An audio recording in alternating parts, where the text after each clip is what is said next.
Kabanata 6,001. Namutla ang mukha ni Serval. Alam niyang papunta na sa kanya ang espada. Gayunpaman, sa kabila ng kanyang napakalakas na kapangyarihan, naramdaman niyang ganap na walang magawa. Ano ang ibig sabihin nito? Batay sa kanyang kasalukuyang kalagayan, malamang na hindi siya makakadepensa laban sa pag-atake ni Dorian.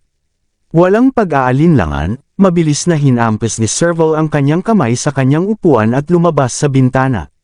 Siya ay isang kumpletong magulo nang siya ay tumama sa gilid ng kalsada. Swoosh! Ang kumikinang na talim ay dumaan sa kotse, at agad itong nahati sa dalawa. Magaling ka pala. Itinaas ni Harvey ang kanyang hinlalaki kay Dorian.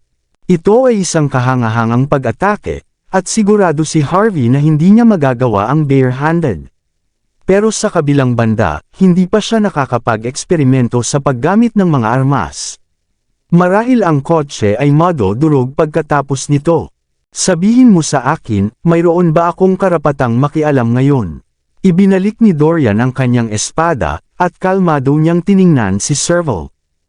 Ang ekspresyon ni Serval ay patuloy na nagbabago. Pagkatapos, tumawa siya ng masama. Hindi, wala ka, umalis ka. Sa kanyang utos, 4 na demon monks ang sumugod sa parehong oras. Swoosh! Pinitik ni Dorian ang kanyang daliri, at lumipad muli ang kanyang espada. Isang serye ng mga tunog ng paghiwa ay napuno sa hangin, at ang 4 na demon monks ay nahulog sa lupa, na paralisado. Hindi sila maituturing na mga nilalang na nabubuhay sa una. Nakahiga sila sa sahig, humihinga ng mahabang hininga. Nagalit si Serval. Paano mo nagawang sirain ang mga demon monks ng ganito? Umalis ka, Brazen. Muli niyang iwinagayway ang kanyang kamay ni Dorian. Nakita ang mga guhit ng dugo sa paligid ng mga katawan ng mga monghe, at natisod sila pabalik. Ito ay isang nakakapangilabot na tanawin. Sa loob lamang ng ilang galaw, sila ay nasa lupa na, ganap na naparalisa. Ang mukha ni Serval ay naging pangit. Samantala, si Harvey ay lubos na humanga. Magaling si Dorian. Sino ang nagsabing malubha siyang nasugatan?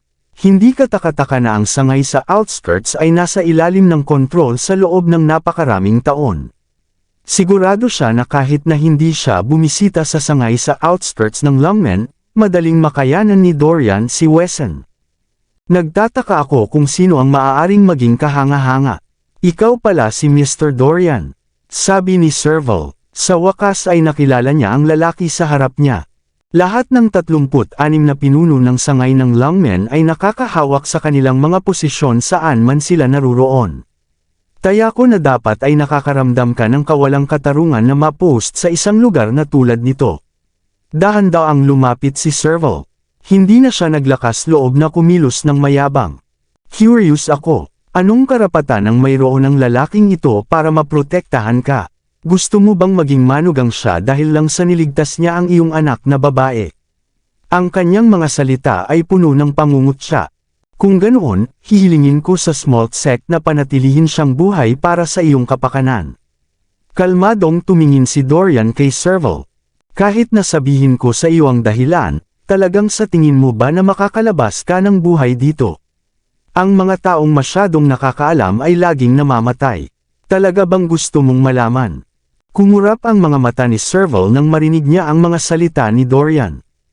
Plano niyang ibigay ang lahat, ngunit pagkatapos niyang ipaalala sa sarili ang mga nakakatakot na pag-atake ni Dorian, pinilit niyang pakalmeyan ang sarili sa pamamagitan ng paghit-hit ng malalim na hininga. Ang mga bulong-bulungan ay nagsasabi na 20 taon na ang nakararaan. Ikaw ay ang pangalawang pinakamahusay na talento ng mas bata na henerasyon ng Lungmen. Ang mga ordinaryong tao ay hindi makakapantay sa iyo. Sa pagkakataong ito, inaamin kong natalo ako. Ngunit, hindi magtatapos ang mga bagay sa ganitong paraan. Kailangan ni Serval na magsalita ng malaki para mapigilan ang kanyang sama ng loob. Swoosh! Kumislap ang espada sa hangin, at nanginginig ang katawan ni Serval. Lumitaw ang isang peklat sa kanyang dibdib, at nagkalat ang dugo saan man. Umibo siya ng mas maraming dugo, at natisod pabalik na may putlang mukha. Kung hindi siya mabilis na tumugon sa pag-atake, siya ay mamamatay. Hindi na naglakas loob si Serval na asarin si Dorian sa kanyang mga salita. Huminga siya ng malalim, nagtataka kung dapat ba niyang tawagan ang Great Wall o ang kanyang batang Panginoon para kumilos. Sinumang iba ay hindi man lang makakakagat kay Dorian. Nagtago siya sa loob ng 20 taon, at ang kanyang lakas ay hindi pangkaraniwan sa sandaling ginamit niya ito sa totoong labanan. Sumusuko na ako, sigaw ni Serval pagkatapos ng mahabang sandali. Matalino ka, pinunasan ni Dorian ang dugo sa kanyang espada. Sabihin mo sa iyong batang Panginoon ang isang bagay. Kung gusto niyang patayin si Harvey, kailangan niyang dumaan muna sa akin. Sisirain ko ang buong sekta ninyo kung mawawalan man lang ng isang hibla ng buhok si Harvey. Mabilis na natisod si Serval palabas ng lugar kasama ang iba. Ang kapayapaan ay agad na naibalik, na para bang walang nangyari. Sa loob ng isang villa, naramdaman ang isang nakakapangilabot na lamig. Gusto niyang sirain ang buong sekta. Matapang na mga salita. Iniisip ba niyang hindi siya matatalo dahil nagsanay siya ng diretsyo sa loob ng 20 taon? Iniisip ba niyang walang masasandalan ang small sect? Sinipa ni Elaine si Serval sa sahig sa pangunahing bulwagan. Ang kanyang magandang mukha ay naglalaman ng isang ganap na nakakapangilabot na ekspresyon. Ang mga ito ay mga mapagmataas na elite na tumitingin ng masama sa mga ordinaryong tao. Gayunpaman, nagdusa sila ng paulit-ulit na pagkatalo dahil sa pagsalungat kay Harvey. Hindi lang nasira ang mga plano ng small sect, kundi pati na rin ang mga pinagkakatiwalaang tauhan ni Amos ay natambak. Halos sapat na ang pag-iisip para sumabog si Elaine. Pagkatapos niyang isipin ang kanyang matalik na kaibigan na si Zyla na nasa likod ng mga rehas, malamig siyang tumingin kay Serval. Kahit anong mangyari, ikaw ay kabilang pa rin sa small sect. Si Young Master Amos ay nagbibigay sa iyo ng mga sinaunang teksto at lahat ng uri ng mga kamangha-manghang gamot. At gayon paman, sa isang napakahalagang sandali, napahiya ka ng ganito. Okay lang kung hindi mo na ibalik si Harvey. Ngunit natakot ka pa nga kay Dorian, isang lalaking naparalisa ng buong 20 taon. Iniisip mo bang kahanga-hanga ka? Diyos ba ng digmaan ka? Hindi pa ako nakakakita ng isang walang silbi na tulad mo sa buong buhay ko. Nais ni Elaine na sampalan si Serval sa lupa. Pinilit na lumuhad si Stinger bilang paghingi ng tawad at si Serval ay agad na tinapakan ng lumitaw si Dorian. Natural lang na magalit si Elaine. Habang nangyayari iyon, si Amos ay nasa kanyang upuan, at masigasig na nagbabasa ng libro. Matapos bugbugin at murahin ni Elaine si Serval. Dumura ng dugo si Serval bago ibaling ang tingin kay Amos. Mahina po ako, young master. Napahiya ko ang small sect. Pasensya na po, hindi lang ako paulit-ulit na nabigo, nawala rin ang 4 na demon monks. Nasaktan ko pa ang 18 brazen. Ito ang pinakamalaking kahihiyan sa sekta sa loob ng 1,000 taon. Handa akong tanggapin ang lahat ng parusa para dito, pero hindi lang ako nagsisikap na mabuhay. May dapat akong sabihin sa inyo. Lubos ang paggalang ni Dorian kay Harvey. Hinala ko na si Harvey ay may napakakahanga-hangang pagkakakilanlan. Kailangan nating mag-isip ng 2 beses bago subukang patayin o lokohin siya. Alinman ay wala tayong gagawin sa kanya, o titiyakin nating wala siyang pagkakataong gumanti. Tungkol naman kay Dorian, natatakot akong kakailanganin natin ng ilang Great Walls para alagaan siya. Masyado siyang makapangyarihan. Tayo pa ang kukuha ng Great Walls. Malamig na sabi ni Elaine. Alam mo ba kung ano ang ibig sabihin ng mga taong iyon sa small sect? Iyon ang tuktok ng ating lakas sa pakikipaglaban. Gusto mo bang itapon natin ang ating trump card para lang labanan si Dorian? Nababaliw ka na ba? O wala ka na bang respeto sa small sect? Hindi ko lang ito sinasabi para magpatawa, sagot ni Serval. Si Dorian ay tiyak na hindi isang ordinaryong Diyos ng digmaan. Nagawa niyang sirain ang 4 na demon monks nang walang gaanong pagsisikap. Hinala ko na halos hindi siya matatalo sa puntong ito, isang intermediate god of war. Si Stinger at ako ay maaaring matalo siya kung magkasama kami, ngunit mahirap siyang patayin ng tuluyan. Ang magandang mukha ni Elaine ay puno ng galit. Hindi ako makapaniwala. Kaya bang baguhin ng isang pili na tao ang takbo ng mga pangyayari ng ganoon kadali?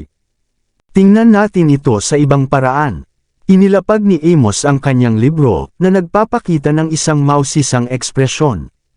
Huwag kalimutan, kahit gaano kahina si Dorian, siya ang nagpaalis kay Henrik. Talaga bang iniisip mo na ang isang taong tulad niya ay ganap na walang kapangyarihan?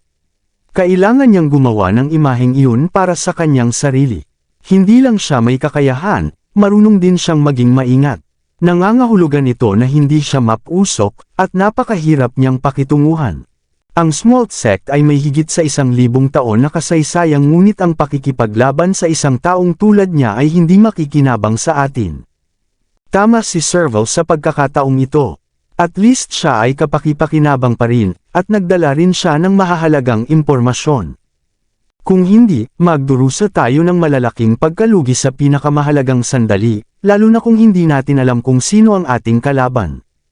Kumurap ang mga mata ni Elaine matapos marinig ang mga salita ni Amos. Pasensya na po, young master. Nagpadalos-dalos po ako. Ang inyong utos ang lahat. Nabulag ako ng sama ng loob matapos tayong paulit-ulit na magdusa ng pagkalugi. Patawarin ninyo po ang aking nagawa. Kung kumalat ang balita tungkol dito, isasama ng mga panlabas na puwersa ang Smolt Sect bilang mahina. Kung mangyari iyon, lahat ay nais na makuha ang bahagi ng sekta. Nang isipin ang sitwasyon ni Zyla at kung paano patuloy na pinapahiya ang Smolt Sect, nadurog ang pride ni Elaine. Ang Smolt Sect ay hindi natatakot sa isang lalaki tulad ni Dorian, ngunit wala namang dahilan para isakripisyo ang ating plano na 1,000 taon na, para sa paghihiganti. Dapat mong maunawaan ang sitwasyon sa mga puok na nasa paligid ngayon. Kahit hindi natin pag-usapan ang Inner Temple na hindi nakikisama sa atin, ang Border Force, ang nangungunang 10 pamilya, at ang 5 nakatagong pamilya. Si Harvey lamang ay sapat na upang magdulot ng sakit sa ating ulo. Kung hindi natin kayang manatiling kalmado ngayon, at kung patuloy pa rin tayong nakikipaglaban dahil dito. Si Dorian ay wala, ngunit ang lungmen ay nakatayo sa likod niya. Ang mga dumi tulad ni Dorian ay maaaring isakripisyo. Iyon ang dahilan kung bakit natin pinakilos si Wesson. Gayunpaman, ito ay nagbigay sa atin ng kaalaman na siya ay naghintay ng pagkakataon para sa paghihiganti sa buong panahon. Siyempre, titingala ang lungmen sa isang tao tulad nito. Ang pagsalungat sa kanya ay magpapalala lamang sa ating sitwasyon. Pagkatapos ng lahat, ang 4 na pundasyon ay hindi madaling asikasuhin. Tandaan ito, hindi tayo natatakot kay Dorian, ngunit hindi ito ang tamang oras para kumilos. Ako ang baalang humawak nito. Tiyak na mararamdaman ni Dorian ang ating sinseridad. Siyempre, hindi natin maaaring hayaan na makalipas ang insidente. Kapag natapos na natin ang ating malaking plano, gagawin kong bayaran ni Dorian at ng lungmen ang lahat sa atin. Ang mga mata ni Amos ay maliwanag at kalmado. At ano naman si Harvey? Huminga ng malalim si Elaine. Ang salbaheng iyon ay sumira ng marami sa ating mga plano. Narinig ko na si Stefan ay naglakas loob lamang na salungatin ka dahil sa kanya. Sinasabi na walang konsul ang makapananatili sa kapangyarihan ng ganitong katagal. Sumpain siya. Sinabi ni Dorian ito, Miss Elaine. Wawasakin niya ang Smolt Sect kung mawawalan man lang ng isang hibla ng buhok si Harvey, sabi ni Serval. Ikaw, nagsimula ng magalit si Elaine. Dahil sinabi ni Dorian iyon, manatili na lang tayo sa malayo sa ngayon. Pagkatapos ng lahat, siya ay isang malakas na tao na may malaking reputasyon, sabi ni Amos. Wala akong pagpipilian kundi ipakita ang aking paggalang sa kanya. Kahit na hindi natin hahawakan si Harvey. Ang gagawin ng iba ay ang kanilang sariling negosyo, di ba? Halika, sabihin kay Henrik ang lahat tungkol kay Emil. Tandaan, siguraduhin walang emosyon at pagkiling sa paliwanag. Tayo ay mga biktima na nagpapadala ng mensahe. Hindi tayo mga tao na may masamang hangarin na nagtatangkang magdulot ng gulo. Naiintindihan mo ba? Nagpakita si Amos ng mapaglarong ekspresyon. Naiintindihan ko. Kung ganun, hawakan na lang ito, sabi ni Elaine na may magandang ngiti. Maraming salamat sa lahat ng sumusubaybay. Please subscribe and follow my YouTube and Facebook channel, Filipino Novel. Maraming salamat po. Kabanata 605. Hindi alam ni Harvey na si Amos ay may mga balak laban sa kanya. Matapos bumalik sa No. 1 Villa, tiningnan niya ng may pagkamangha si Dorian sa harap ng kanyang upuan. Sa oras na iyon, may hawak siyang stack ng mga dokumento tungkol kay Dorian. Ang pinakamahusay na talento ng Longman 20 taon na ang nakalipas. Nagtatago at naghihintay ng pinakamahabang panahon. Ngunit walang impormasyon tungkol sa kasanayan ni Dorian sa espada, at ang bagay na labis na pinahalagahan ni Harvey. Matapos magpalipat-lipat ng pahina, inabot ni Harvey kay Dorian ang isang tasa ng tsaa na may ngiti. Dapat ay makakakuha ka ng posisyon bilang pangalawang Panginoon ng Longmen kung gusto mo, Ginoong Dorian. Bakit ka mananatili sa isang lugar tulad ng mga puok na nasa paligid? Tanong niya. Young Master, nagsalita si Dorian matapos mag-alinlangan ng ilang sandali. Nandito ako dahil alam kong babalik si Henrik balang araw. Hindi ko siya nagawang harapin noon. Mahina ako. Ngayon na siya ay nandito na. Kailangan kong wakasan ang hidwaan ng ako mismo. Nagtaka si Harvey. Betrayer, maaari mo bang simulan mula sa simula?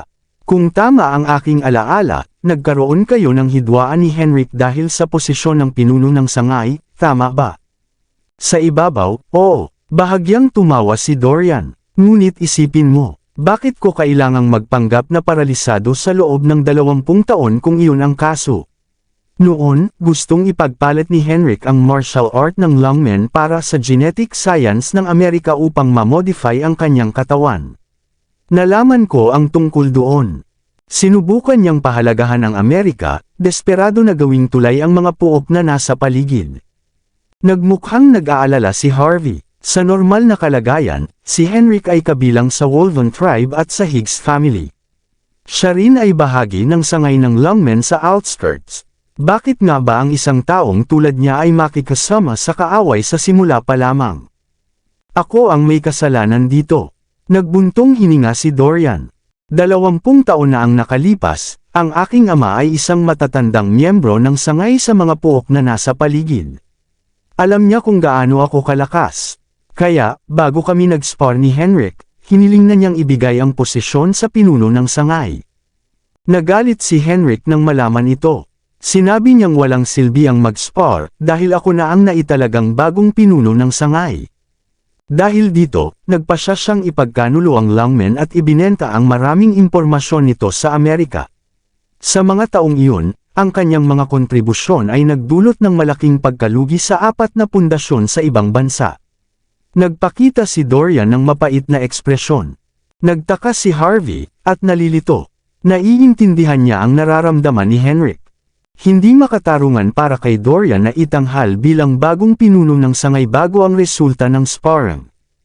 Gayunpaman, medyo labis ang naging reaksyon ni Henrik, na bago niya nalaman ang buong katotohanan, nagpasya na siyang magtaksil dahil lamang sa isang maliit na kabiguan. Hindi pa hihintulutan ni Harvey ang ganitong antas ng pagtataksil, ngunit mula sa pananaw ni Dorian. Matapos ang mahabang sandali ng katahimikan, sa wakas ay nagsalita si Harvey. Kaya, nagpakita ka ngayon para humingi ng pabor para palampasin si Henrik. Nanginginig ang katawan ni Dorian at tumawa siya ng mapait. Tulad ng inaasahan mula sa iyo, young master. Ito ang ating unang pagkikita, ngunit mukhang wala akong maitatago mula sa iyo. Tama ka, nang malaman ko kung sino ka, naintindihan kong ang pagbabalik ni Henrik ay magiging isang biro na lamang. Gayunpaman, mayroon siyang mga dahilan para gawin ang lahat ng ito. Umaasa akong mabibigyan mo siya ng pagkakataon. Nagbuntong hininga si Harvey. Naiintindihan ko ang kanyang sakit ngunit anuman ang kaso, ang pagtataksil sa interes ng bansa ay hindi talaga pinapayagan. Kung siya ay may paggalang pa sa bansa kapag nakita ko siya, isa sa alang-alang kong palayain siya. Pero kung siya ay wala ng iba kundi isang tagasunod ng Amerika sa puntong iyon nasa kanya na iyon. Patuloy na nagbabago ang ekspresyon ni Dorian sa loob ng ilang sandali. Inilapat niya ang kanyang mga braso bago naglakad patungo sa balkonahe. Hindi nagsalita si Harvey at tahimik na nanood. Hindi siya nagmamalasakit kay Henrik sa simula, ngunit matapos ang nangyari. Matapos ang mahabang katahimikan, nagpadala si Harvey ng text kay Yasmin, sinabihan siyang humingi ng ilang dokumento mula sa punong himpilan ng lungmen sa ilalim ng pangalan ng sangay sa outskirts. Kinabukasan, pumunta si Harvey sa opisina ng sangay sa outskirts na may kaunting dala lamang. Nakuha na ni Yasmin si Kali upang ihanda ang mga dokumento. Nagsimula si Harvey na magpalipat-lipat ng pahina sa pangunahing bulwagan. Nang malapit na siyang matapos, narinig ang mga tunog ng makina ng sasakyan sa harap ng pintuan. Isang distrito na Toyota Century ang nagpark sa labas. Hindi nagtagal, isang batang lalaki na may suot na off-white na robe at may hawak na string ng beads ang lumabas. Pinag-cruise niya ang kanyang mga braso habang kalmadong naglakad papasok sa pangunahing bulwagan. Itinaas ni Harvey ang kanyang ulo at nakita ang pamilyar na mukha. Nagtaka siya. Siya si Amos. Nakabasa na siya ng maraming impormasyon tungkol sa lalaki. Hindi tumpak ang mga tala, ngunit tiyak na hindi nagkakamali ang litrato. Magandang hapon, Sir York. Nagpakita si Amos kay Harvey ng maliwanag at magalang na ngiti. Walang makakapansin na isa siya sa mga pinakamakapangyarihang tao sa buong mataas na lipunan ng outskirts. Matagal na kitang gustong makita, ngunit hindi ko akalaing magkikita tayo dito. Tulad ng inaasahan mula sa isang matalinong kabataang tulad mo. Isa kang pinakamahusay na talento na tinitingala ng lahat. Iwinagayway ni Amos ang kanyang kamay, at dalawang monghe ang nagdala ng isang malaking kahon ng regalo. Lahat ng uri ng bihirang kayamanan ang makikita sa loob, na malinaw na lahat ito ay mahal, na nagpapahiwatig ng kanyang makapangyarihang pagkakakilanlan. Hindi na alam ni Harvey kung ano ang nararamdaman ni Amos tungkol sa buong sitwasyon. Patuloy na pinahiya ni Amos ang Smalt Sect. Ang reputasyon nito ay tuluyan nang bumagsak sa puntong ito. Bakit ginagawa ni Amos ang lahat ng ito? Nagsasakripisyo ba siya? May balak bang makipagkasundo? O nandito lang siya para makita si Harvey? Anuman ang kaso, maliwanag na si Amos ay hindi isang ordinaryong tao. Young Master Amos, sabi niya ng casual. Kalmado ang tingin ni Harvey, at hindi siya nagulat sa pagdating ni Amos. Ni hindi niya ipinakita ang paggalang dahil sa pagkakakilanlan ng huli. Sa totoo lang, ito ang ating unang pagkikita. Ang relasyon ko sa iyong sekta ay hindi naman masyadong maganda, kaya sabihin mo na lang kung ano ang gusto mo. Sa lahat, nakaka-boring ang magpaligoy-ligoy para sa mga tao tulad natin. Hindi mo ba naiisip iyon? Bahagyang ngumiti si Amos. Anong diretsahang sagot? Tulad ng inaasahan mula sa iyo. Nagsisimula na akong magsisi na hindi kita nakilala ng mas maaga. Simple lang talaga. Maaari kitang bigyan ng paliwanag tungkol sa nangyari kagabi. Nagbigay ng abala sa iyo sina Serval at ang iba pa, kaya't pinarusahan ko sila at pinapa-atres sa aking bakuran. Ang kaong ito ay puno ng mga kayamanan ng Smalt Sect.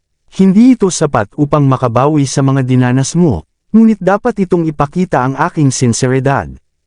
Narinig kong mahusay ka sa sining ng pagpatay. Hindi ka lang magaling sa pagpatay, kundi mahusay ka rin sa pagligtas ng mga tao. Nasaktan ako nang manghuli ako sa Siberian Plains dati. Umaasa akong matutulungan mo akong gamutin ang mga sugat ko. Siyempre, gagawin ko ang aking makakaya upang gantihan ka kung gagawin mo ito. May malambot na ekspresyon ang mukha ni Amos. Tanging kabaitan lamang ang makikita sa kanyang mukha, at wala nang iba. Humanga si Harvey sa saloobin ni Amos. Hindi mahalaga kung totoo ito o hindi, ang isang batang Panginoon tulad niya ay nararapat purihin sa pagpapakita ng ganitong pag-uugali. Lahat tayo ay matatanda dito, young master. Hindi ko na kailangang magpaligoy-ligoy pa. Alam nating dalawa kung ano ang ibig sabihin ng iyong paliwanag at paghingi ng tawad. Kung hindi ako sapat na malakas, at kung hindi ako sapat na mapalad, isa na sana akong bangkay ngayon. Wala nang sino man ang magbibigay ng paliwanag at hihingi ng tawad kung ganoon ang kaso, di ba?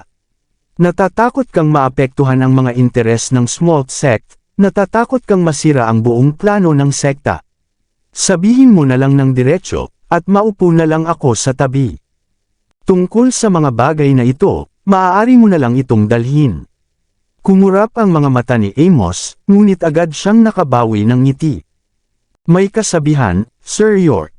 Ang palitan ng mga suntok ay nagdudulot ng pagkakaibigan. Nagkaroon tayo ng hindi pagkakaintindihan. Anuman ang iyong iniisip, kailangan ko pa ring ipakita ang aking sinseridad. Kung hindi sapat ang mga bagay na ito para sa iyo, maaari kang humingi ng kung ano ang gusto mo.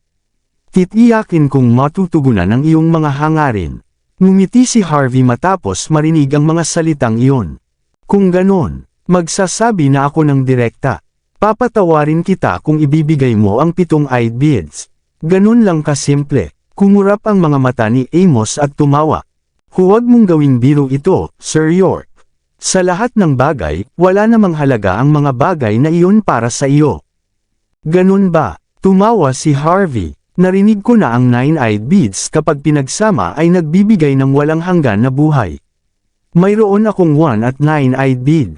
Sa 7 hawak mo, magkakaroon ako ng buong set. Wala akong maraming libangan, ngunit mukhang maganda ang makakita ng isang himala. Hindi nagbago ang ekspresyon ni Amos, at tila naisip na niya ang magiging resulta. Ang isang tao tulad mo ay hindi naniniwala, di ba? Kung totoo ang walang hanggan na buhay, bakit wala tayong nakitang sinuman na tulad nito mula pa sa simula ng panahon? Kahit ang tagapagtatag ng Smalt Sect, ang taong lumikha ng 9-eyed beads, ay pumanaw. Para sa Smalt Sect, ang 9-eyed beads ay mga alaala. Dahil mayroon kang dalawa, dapat mo itong ingatan ng mabuti. Kapag nabore ka na dito sa hinaharap, malugod ka namang makapagbigay ng donasyon. Tungkol sa mga bagay tulad ng walang hanggan na buhay, ayos lang na magbiro tungkol dito. Ngunit kung talagang naniniwala ka sa ganitong bagay, baka maloko ka sa hinaharap. Pagkatapos ng lahat, kahit ang pinakamalakas na mga hari ay naging pinakamalaking biro dahil dito. Nagpakita si Amos ng isang mahigpit ngunit tapat na ekspresyon. Nagbuntong hininga si Harvey, dahil sinabi mo ito, marahil ay masama para ipagpatuloy pa ang pag-push sa iyo, di ba? Paano kung ganito? Dahil hindi tayo nagkakasundo, mas mabuti nang maghiwalay na lang tayo. Tumayo si Harvey, at nagplano na umalis. Matapos makita ang ganap na kawalang interes ni Harvey, umilo ang mga mata ni Amos at ngumiti. Kung talagang interesado ka sa mga bids, maaari tayong mag-usap. Kung matutulungan mo ako sa aking mga sugat sa loob, bibigyan kita ng isa. Ano sa palagay mo? Umupo si Amos sa harap ni Harvey, at iniunat ang kanyang kamay. Gusto mo bang tingnan? Tanong niya na may ngiti. Isang mapagmataas na tao tulad niya ay natural na walang mga sugat. Plano niyang supilan si Harvey sa pamamagitan ng kanyang makapangyarihang aura. Ito ay isang pagsubok, isang pagpapakita ng lakas. Alam ito ni Harvey, ngumiti siya at pinindot ang kanyang mga daliri sa palso ni Amos. Isang hindi maipaliwanag na malakas na aura ang mabilis na nagtulak sa kanyang mga daliri palayo. Ngunit hindi siya nagpatinag at muling pinindot ang kanyang mga daliri. Dapat ay naayos mo ang iyong mga internal injuries nang manghuli ka sa Siberian Plains, di ba? Ang mga sugat ay hindi ang pinakamasalimuot na bagay, kundi ang dalawang purong enerhiya sa iyong katawan. Nahulaan ko na natutunan mo ang dalawang magkaibang martial arts ng perpekto, at sa pinagsamang dalawang enerhiya, halos hindi ka matatalo. Kahit na ganoon, hindi mo na nakokontrol ang mga enerhiya kamakailan. Kapag nagbanggaan ang mga enerhiya, agad kang mawawalan ng pasensya. Iyan ang dahilan kung bakit nagbabasa ka ng mga libro upang pakalmihin ang iyong sarili. Tama ba ako? Noon, halos hindi mo mapigilan ang dalawang enerhiya dahil hindi ka pa Diyos ng digmaan. Ngunit matapos mong madaig ito, nagbago iyon. Patuloy na naglalaban ang dalawang enerhiya, at desperadong sinusubukang makasama sa iyong katawan. Tuwing sinusubukan mong pigilan ang mga ito, nasasayang ang malaking halaga ng iyong lakas. Sa kabila ng iyong pagkakalmado at kahangahangang hitsura, sa sandaling mawala ang iyong kontrol. Binitiwan ni Harvey ang kanyang tsaa pagkatapos noon. Agad na nabasa ang lupa, ang mga piraso ay nagkalat sa lahat ng dako. Kumurap ang mga mata ni Amos pagkatapos makita iyon. Magkakaroon ng libing para sa iyo. Hindi ininda ni Amos si Harvey sa una. Gamit ang kanyang pinagmulan at kasaysayan, madali niyang madudurog ang isang tao tulad ni Harvey. Gayunpaman, sa paanuman ay isiniwalat ni Harvey ang kanyang pinakamalaking sikreto. Nakaramdam lamang siya ng gulat sa mismong sandaling ito.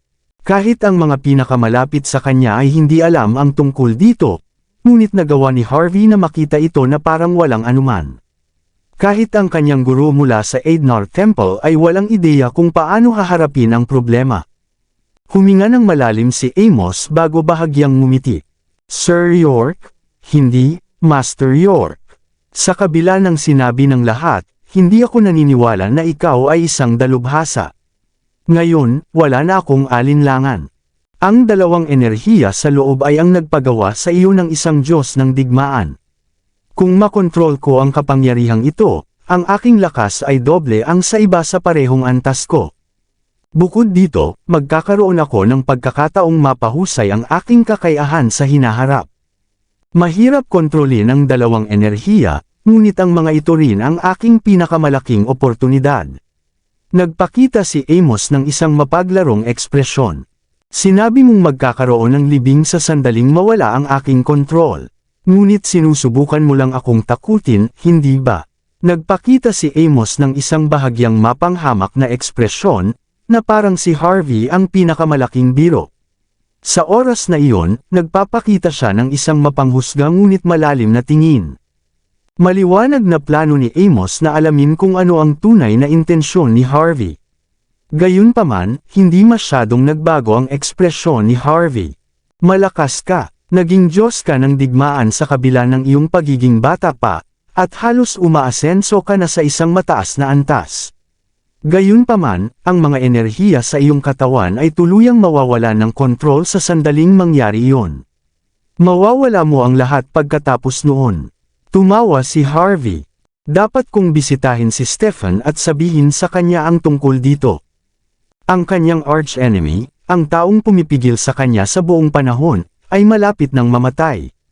Walang konsul ang makakahawak ng ganitong kapangyarihan ng napakatagal, pagkatapos ng lahat.